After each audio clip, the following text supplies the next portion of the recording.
Want to unlock the full potential of Clockify and boost your team's productivity without spending a dime?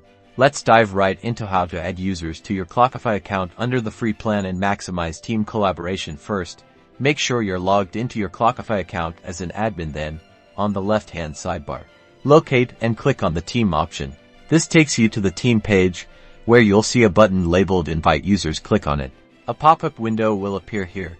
You can enter the email addresses of the users you want to invite. You can add multiple email addresses, separating them with commas or new lines. Next, it's time to assign roles. Click on the drop-down menu to see available roles, such as admin, user, or project manager. Each role has different levels of access and permissions within Clockify.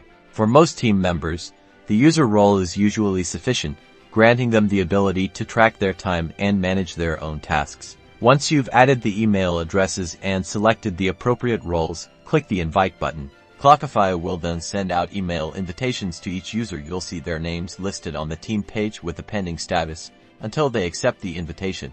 Invited users simply need to check their email, find the invitation from Clockify, and click the Accept Invitation button. They'll then be guided through creating their own Clockify account and joining your workspace. And that's it. By following these simple steps, you can easily add users to your Clockify account under the free plan, enabling seamless team collaboration and accurate time tracking.